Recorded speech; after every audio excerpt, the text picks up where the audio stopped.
નવેમ્બરના રોજ supreme court દ્વારા અરવલ્લી પર્વતમાળા અંગે ચુકાદો આપવામાં આવ્યો, જેમાં અરવલ્લી પર્વતમાળાની નવી વ્યાખ્યા નક્કી કરવામાં આવી. આજુબાજુની જમીન કરતાં 100 મીટર કે તેનાથી વધુની ઊંચાઈ ધરાવતો ડુંગર અથવા તો પર્વતનો ભાગ જ અરવલ્લી પર્વતની શ્રેણીમાં ગણવામાં આવશે. અરવલ્લીની ગિરિમાળામાં 12,081 પર્વતો આવેલા છે, જેમાં 1,048 પર્વતો 100 કે તેનાથી વધુ મીટરની ઊંચાઈ ધરાવે છે. એટલે કે નવી વ્યાખ્યા મુજબ 8.7% પર્વતો જ તેમાં ગણી શકાશે અને 90%થી વધુ પર્વતો પર જમીન અને ખનિજ ખનન દ્વારા નુકસાન થવાની દહેશત સાથે રાજસ્થાન અને હવે સાબરકાંઠા અરવલ્લી જિલ્લામાં પણ અરવલ્લી બચાવ અભિયાન સોશિયલ મીડિયામાં ખૂબ ટ્રેન્ડ થયું. સાબરકાંઠા અને અરવલ્લી જિલ્લો આ પર્વતમાળાની વચ્ચે ઘેરાયેલું છે અને કરોડો વર્ષોથી પર્વતમાળા કુદરતી આફતો સામે એક સુરક્ષા ચક્ર જેવી બની રહી છે. જો અરવલ્લી પર્વતમાળા નહીં બચે તો આવનારા સમયમાં પાણીની સમસ્યા, હવામાનનું અસંતુલન અને ગ્રામ્ય જીવન ઉપર ગંભીર અસર પડી શકે છે. વિકાસ જરૂરી છે, પરંતુ તે પર્યાવરણના ભોગે ન હોવો જોઈએ. તેવા અવાજ સાથે, તેવી લાગણી સાથે છેલ્લા કેટલાય દિવસોથી સોશિયલ મીડિયામાં અરવલ્લી બચાવો અભિયાન તેજ બન્યું છે, જેના પર કેન્દ્રીય મંત્રીએ પણ સ્પષ્ટતા કરી છે. મહત્વનું છે, અરવલ્લી પર્વતમાળાઓમાંની એક છે જે ગુજરાતથી શરૂ થઈને રાજસ્થાન, હરિયાણા અને દિલ્હી સુધી ફેલાયેલી છે. તે ઉત્તર ભારત અને કુદરતી ઢાલ તરીકે કામ કરે છે.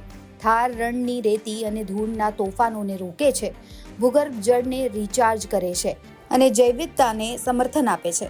વર્તમાન વિવાદનું કારણ છે કે નવેમ્બર 2025માં સુપ્રીમ કોર્ટે અરવલ્લી પર્વતમાળાની નવી વ્યાખ્યા સ્વીકારી છે. સરળ ભાષામાં કહીએ તો માત્ર 100 મીટરથી વધુ ઊંચાઈવાળા પહાડોને જ અરવલ્લી હિલ માનવામાં આવશે. 500 મીટરની અંદરના 2 કે વધુ પહાડોને અરવલ્લી રેન્જ ગણવામાં આવશે અને તેમની આસપાસના વિસ્તારોને સુરક્ષિત ગણવામાં આવશે.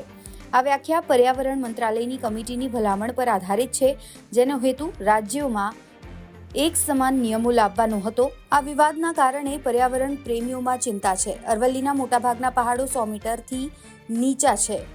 આનાથી આ વિસ્તારોમાં સુરક્ષા દૂર થઈ શકે છે, જેનાથી ખનન, રિયલ એસ્ટેટ અને અન્ય વિકાસ કાર્યોને મંજૂરી મળી શકે છે એવી ભીતિ છે. આને ડેથ વોરંટ કહીને #SaveArvalli અભિયાન ચાલી રહ્યું છે. ત્યારે કેન્દ્રીય પર્યાવરણ મંત્રી ભૂપેન્દ્ર યાદવે સ્પષ્ટ કહ્યું છે કે આ વ્યાખ્યાથી 90%થી વધુ વિસ્તાર સુરક્ષિત રહેશે. નવા ખનન લાયસન્સ પર પ્રતિબંધ છે. માત્ર 0.19% વિસ્તારમાં જ ખનનને મંજૂરી છે અને અવૈધ ખનન સામે કડક કાર્યવાહી કરવામાં આવશે.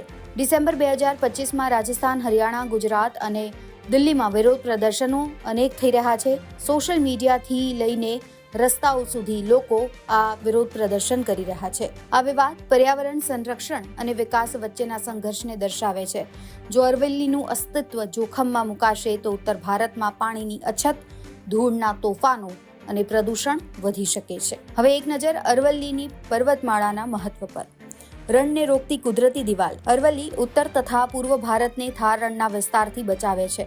આ પર્વતમાળા ગરમ પવનની તીવ્રતા ઘટાડીને જમીનને બેરણ બનતા અટકાવે છે. જળ સ્ત્રોતની જીવન રેખા. અરવલ્લી પર્વતમાળા વરસાદી પાણીને જમીનમાં ઉતારી ભૂગર્ભ જળ રિચાર્જ કરે છે.